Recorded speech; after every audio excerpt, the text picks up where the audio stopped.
Hey, good evening, everybody. How y'all doing out there? I'm doing so fine. I decided that I would wanted to make some black-eyed pea chili for dinner, and I know that some of y'all probably have never heard of that before. I found the recipe online probably around 5 or 6 years ago, and I have since tweaked it and made it my own. But the recipe calls for andouille sausage. Um, I prefer uh, kielbasa sausage. And so what I'm using in this recipe is this type of smoked sausage right here. It's very good. I picked that up at Harris Teeter. You get 4 links for about $7. It's expensive, but it's a nice quality smoked sausage. And so I have sliced it up into pieces like this. And I'm probably just gonna let it cook for about 5 minutes or so. And then I'm gonna throw in um, some red and yellow diced bell pepper. The recipe called for red bell pepper, but I had some yellow bell pepper left over. These bell peppers here, I purchased them from the farmer's market a couple of months ago. And I washed them, dried them, diced them, and put them in a freezer bag. And so they've just been kind of languishing in the freezer for a couple of months, waiting for me to do something with them. So I thought I can use these tonight. I do the same thing with my onions. If I buy way too many onions, I'll just dice them up, rinse them off, dice them up, put them in a baggie, put them in the freezer, and then boom, they're in there until I'm ready to use them. So this is about 3/4 of, I would say, a medium-sized white onion. The recipe actually called for 3 medium-sized yellow onions, but I cannot see me putting 3 onions in anything. I love onions, but I'm not about to put 3 medium-sized onions. I mean, unless I'm trying to feed 20 people or something, which I'm not, it's kind of crazy. So this is about 3/4 of a white onion that I have finely diced. I'm gonna throw that in here with the sausage in a few minutes, the onions and the bell pepper. And then I have a couple of cans of black-eyed peas over here that I have already rinsed and drained. I didn't cook them from scratch. I just got a couple of cans of black-eyed peas, and I love black-eyed peas. They're like candy. So I might do a third can of black-eyed peas. I don't know yet. We'll see. And then when all is said and done, I'm going to take this black-eyed pea chili and put it over top of a bed of rice. But I have an idea. I bought some collard greens a couple of months ago from the farmer's market. Around the same time I bought these bell peppers. And I cleaned them and broke them up, into little pieces and put them in a baggie. 1 second, guys. Sorry about that, y'all. So my sausage has been cooking for about 5 minutes. This kielbasa has made a little bit of grease in the bottom of the pan, so I don't need to add any oil. Now, if you're using andouille sausage and it doesn't make its own grease, you might want to put like a teaspoon or a tablespoon of oil in the pan. So I'm going to go ahead and put my onions in here now and just saute these onions up probably for about 5 minutes or so. Actually, let me turn my timer on for that. And so I have the onions in there, and I'm going to put the orange and yellow bell peppers in here at the same time. Now, I love fresh garlic. I usually put fresh garlic in everything that I fry on top of this stove or saute. The recipe did not call for garlic, so I'm not going to put any fresh garlic in here. But I mean, if you want to throw some garlic into yours, hey, you do you, right? It's probably will be really good with garlic, but I'm just not going to put any in here. And so after this is sauteed for about 5 minutes, I'm going to put in 1 bay leaf, okay, along with my 2 cans of black-eyed peas and 2 cans of beef broth.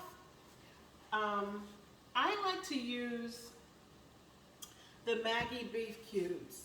So if you use 1 cube, that's you put 8 ounces of water with that. So I have 3 Maggi beef cubes in here, and I'm going to put 24 ounces of water in there. So that's going to be like 24 ounces of broth. The recipe called for like 28 ounces of broth. So we'll see. We'll see if I need to add that extra, a little bit more water a little bit later.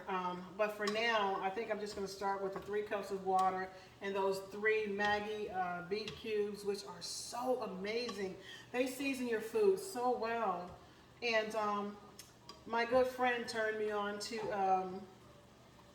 onto Maggi beef cubes or Maggi cubes some years ago. My friend Rowena, may she rest in peace. She's no longer with us, but she taught me how to make a lot of beans. Like, she could really make beans, pinto beans or kidney beans or whatever kind of beans. She made kidney beans a lot, and she seasoned them so well.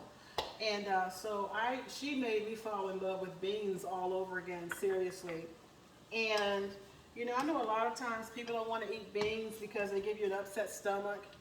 But if you have a couple of mint tea, just a regular mint tea bag or a bottle of mint water, that'll calm your stomach down. You won't have to, you know, you won't have an upset stomach at all. You won't have all the, you know, the bloating or whatever. You'll be good. You'll be just fine. So I'm going to saute this for about 3 more minutes. Then put, okay, let me tell you what seasonings I'm using. So I have my seasonings inside of this little container here. Y'all see that? So I have 3 of the Maggi beef cubes in here. I have a teaspoon of thyme. I have some black pepper, a teaspoon of cumin, a little bit of oregano, just like a pinch of oregano. I know that I'm missing something. 2 teaspoons of chili powder in there. And I can put this stuff in the description box just in case y'all are interested in making it. And just in case I forgot to mention something, I'm going to go back and look at what I put in here. But I know it's, so if I weren't using the Maggi beef cubes, the recipe calls for a ½ teaspoon of salt, 2 teaspoons of chili powder, a teaspoon of cumin, a teaspoon of thyme, some black pepper, and a teaspoon of, can't remember the last ingredient, but actually I think that's it. So I'm going to let this saute for 1 more minute. It's looking and smelling so good in here. And then I'm going to put the black-eyed peas in here, the bay leaf, my seasonings, 3 cups of water, and I'm going to bring it to like a low boil, turn the stove down and let it simmer for 25 minutes. And that should be it. When it's done and it's cool, I will put it over top of a bed of rice. And you know what? If y'all wanted to make this, you could actually put some kale in here on top, you know, just drop it inside of the broth as it's cooking. Or you could make some cornbread muffins or something like that. Or eat this with crackers or, you know, garlic toast or whatever. So now I've sauteed this for about 5 minutes. So I'm going to put now it's not greasy. You don't want your chili to be greasy, so that's why you don't add oil, especially if you're using kielbasa. If it makes too much oil, you make sure you drain it. If you're using andouille sausage, which does not make oil, put a teaspoon of oil in there. and then add a little bit more if you need to cook your onions and bell peppers. So I'm going to drop these black-eyed peas in here. Okay, got those in there.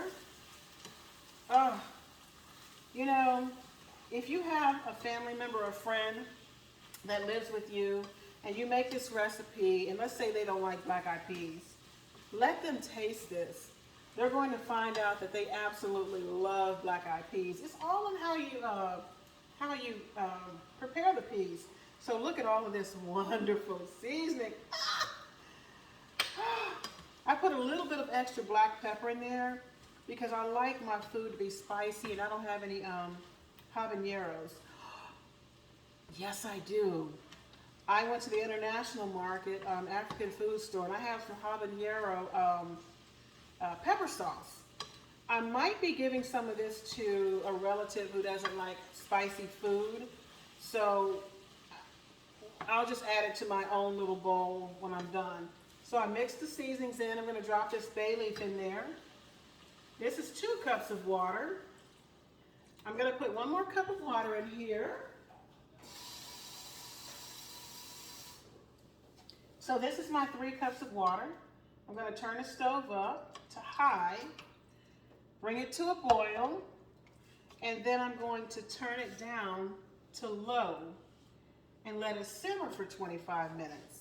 And then I'll let you guys see what it looks like when it's done. Right now it looks amazing, and I do think I might put a few pieces of collard greens in here. My home phone literally never rings. Y'all hang on 1 second, okay? Okay, sorry about that. So my chili is just now beginning to boil. So what I'm gonna do is I'm gonna set my timer for 25 minutes here on the stove. And I'm gonna turn it down to a medium low or to a low. So mine goes from low to number 8. So I'm gonna put mine, I guess, on number 2. And we'll simmer that for 25 minutes. Come back and I'll let you guys see what it looks like.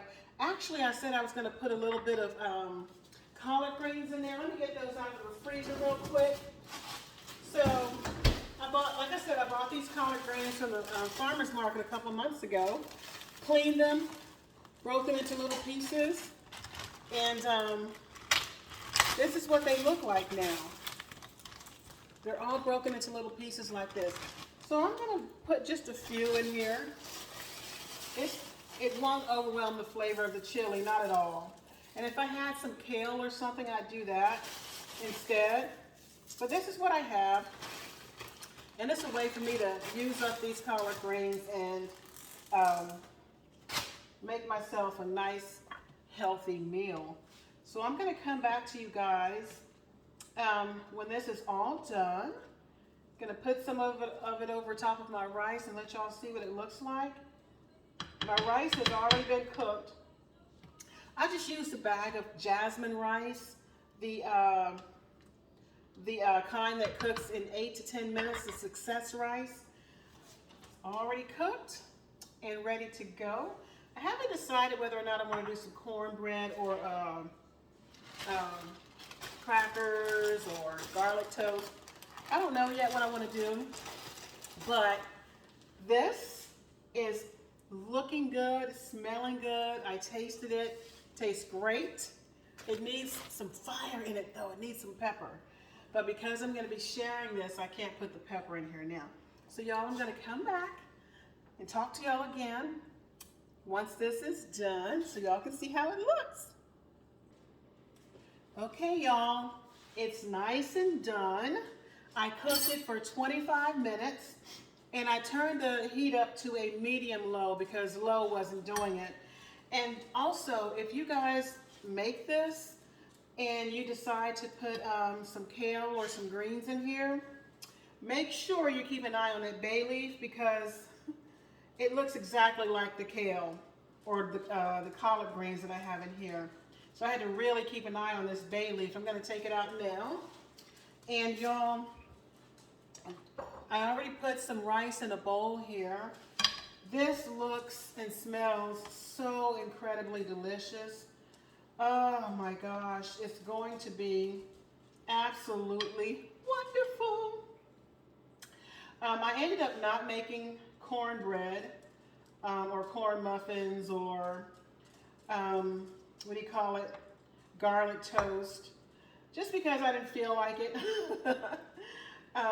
But tomorrow when I have the leftovers, I think what I'll do is I'll make some of this right here. This Simply Homemade cornbread is fantastic. It's my favorite cornbread.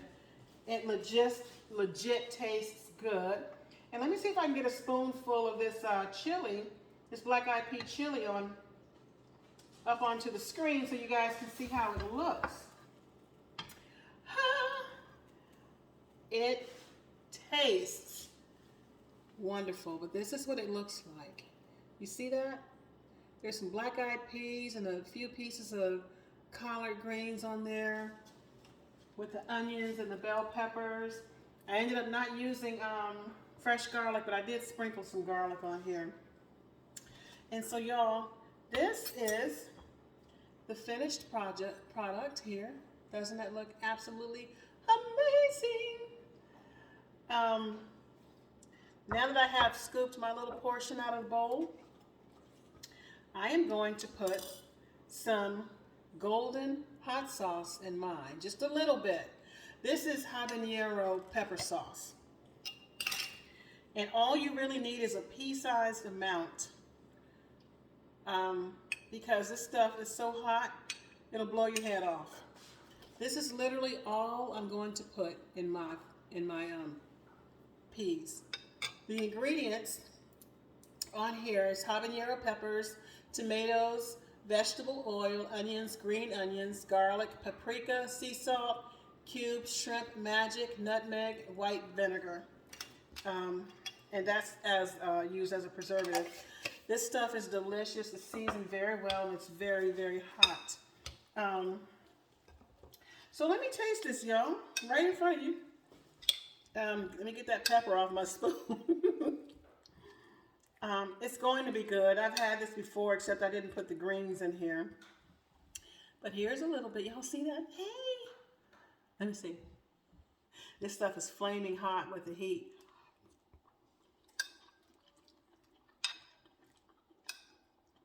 You know,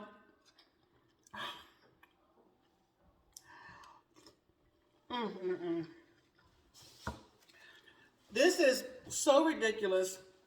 This is one of those foods that you eat and you never put the spoon down until you're done. Watch it.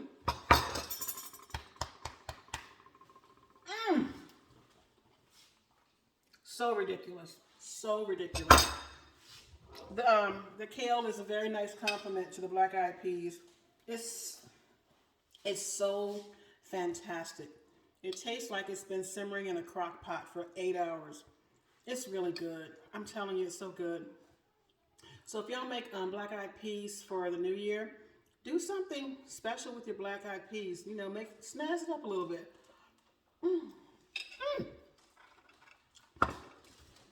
I actually need a little bit more of this, but I'm gonna do it off camera.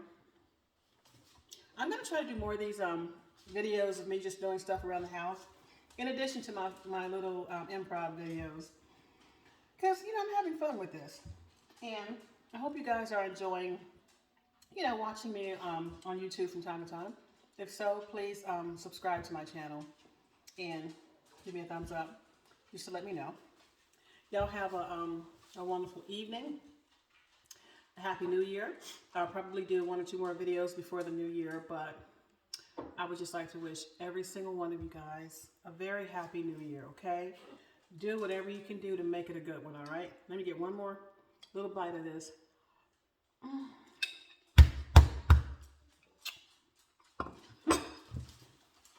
Yeah, I don't know nothing about that. All right.